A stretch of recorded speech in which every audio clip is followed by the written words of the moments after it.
बहुत से लोग ऐसे होते हैं जो शौचाचार की उपेक्षा करते हैं।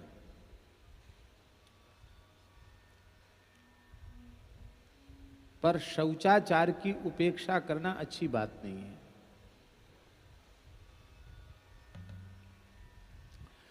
यथा साध्य शौचाचार का दृढ़ता पूर्वक पालन करना चाहिए। शास्त्रीय शौचाचार का चित्त पर प्रभाव होता है। स्वाभाविक रूप से अनुभव करो, रात में सोए, शरीर अपवित्र है, शौचादि गए, खूब मिट्टी आदि लगाई, किसी पवित्र तीर्थ में स्नान किया, तो उसके बाद अपने आप लगता है कि हमारे मन पर उसका प्रभाव होता है कि नहीं ऐसा?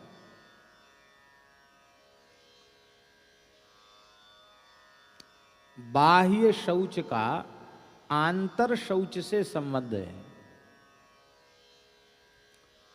योग सूत्र में लिखा है, शौचात स्वांग जुगुप्सा परैरसंसर्गश्च। शौचाचार से दो चीजें मिल जाती हैं। एक तो अपना देहाध्यास कम हो जाता है, देह के प्रति अहमता ममता कम होती है, देह के प्रति आसक्ति कम हो जाती है बहुत अधिक पवित्र रहने से। अपने शरीर से जुगुप्सा हो जाती है, घृणा हो जाती है। इतना जल, इतनी मिट्टी का प्रयोग किया, इतना पवित्र रहने का प्रयास किया, लेकिन फिर भी इस शरीर की तो आधारशिला ही मलमूत्र है। ये मलमूत्र के ऊपर ही टिका हुआ है। हर छिद्र से मल निकल रहा है, रोम रोम से मल निकल रहा है। ये मलायतन है।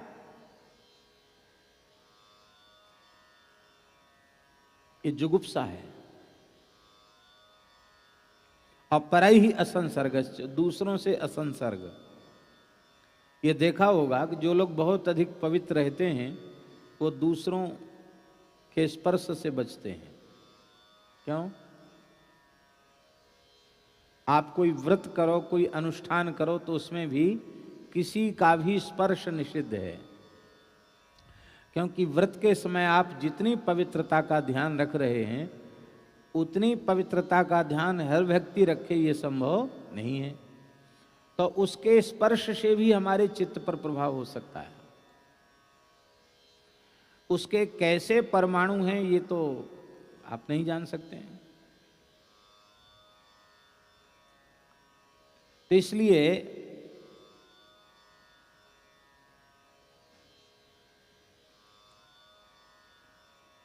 दूसरों से असंसर्ग भी हो जाता है।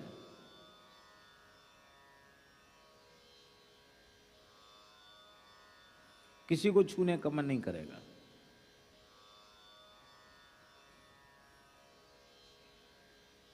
अपरस की सेवा क्या है?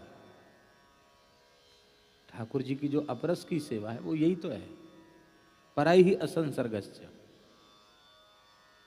प्रेम में कमी है क्या? भाव में कमी है क्या? लेकिन मर्यादा है सेवा की।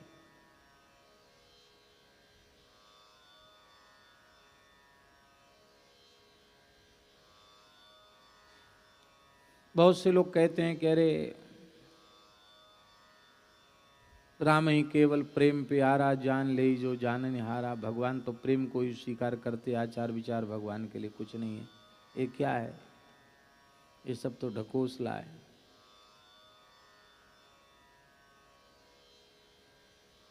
वृना प्रेम रीझे नहीं नटवर नंद किशोर।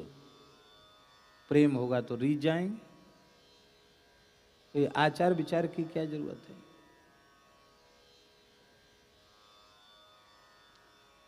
ऐसा भी बहुत से लोग कहते हैं। पर एक बात हम आपको कहें, महाभारत में एक कथा आती है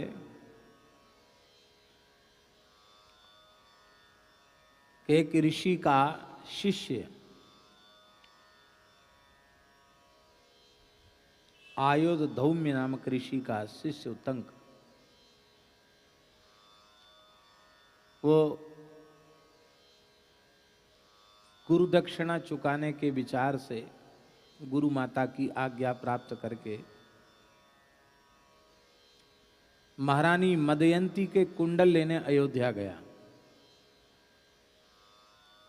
और ब्रह्मचारी ने महाराज सौदास के राज दरबार में प्रवेश किया। महाराज ने कहा कि आपका स्वागत है, आप कुंडल लेने आए हैं, बड़ी प्रसन्नता की बात है। ब्राह्मणों के लिए, ऋषियों के लिए अंतःपुर में प्रवेश के लिए कोई प्रतिबंध नहीं है, आप जा सकते हैं, महारानी से कुंडल ले लें। वे किसी ब्राह्मण को निराश नहीं करती, उनका स्वभाव है। ब्रह्मचारी गया तो वहां उन्हें महारानी दिखी ही नहीं। उसने आकर महाराज से कहा, महाराज मुझे तो महारानी का दर्शन नहीं हुआ। तो उन्होंने कहा कि वह महान पतिव्रता, शौचाचार से संपन्न महान पतिव्रता नारी है, जरूर आपके आचरण में कहीं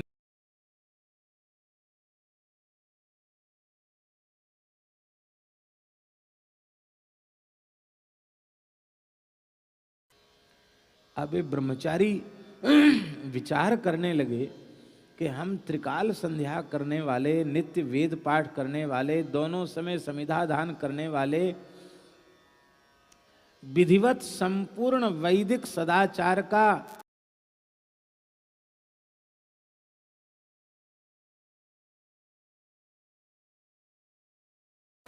हमारे आचरण में कहां ऐसी अशुचिता, अपवित्रता आ गई, ये विचार में पड़ गए। तो जब व्यक्ति आत्मनिरीक्षण करता है तो अपनी भूल उसको समझ में आ जाती है। उन्होंने मन में विचार किया कि मैं मार्ग में जब आ रहा था तो बहुत तेज भूख लगी थी, तो भूख के कारण एक फल को हमने पा लिया, जल उपलब्ध नहीं था तो आचमन नहीं कर सका। लोग ऐसे मुंह में को डाल लेते हैं, वो पानी मिलेगा तो पी लेंगे, नहीं तो कोई बात नहीं, हाथ मिलेगा तो धो लेंगे, नहीं तो कोई बात नहीं। जब तक विधिवत आचमन खाकर न किया जाए तब तक वो झूठा रहता है, अशुद्ध रहता है, अशुचि रहता है।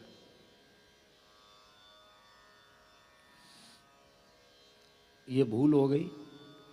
तो ब्रह्मचारी ने घुटने तक अपने पैर धोए, ठेहुने तक, ये कोहनी तक हाथ धोए और विधि पूर्वक आचमन किया, प्राणायाम किया, मार्जन किया। और उसके बाद जब वह ब्रह्मचारी महल में गया तो उसे महारानी का दर्शन हो गया। महारानी ने अपने कुंडल दे दिए। एक पतिव्रता नारी का दर्शन, इतनी सी अशुद्धि एक पवित्रात्मा के जीवन में हो जाने के कारण उसे नहीं होते पतिव्रता के दर्शन। फिर जो भगवत साक्षात्कार की बात करते हैं और एकदम शौचाचार को तिलांजलि दे देते हैं, उन्हें भगवान की अनुभूति कैसे होगी? भूत प्रेत आदि जो अशुद्ध आत्माएं हैं वे अशुद्ध जीवों पर ही अपना प्रभाव डालती हैं, जो बहुत पवित्र रहते हैं उन पर प्रभाव नहीं डालती है। हिम्मत नहीं उनके पास उनकी जाने की। इसलिए पवित्रता रखना, शौचाचार का पालन करना प्रत्येक साधक के लिए अनिवार्य है।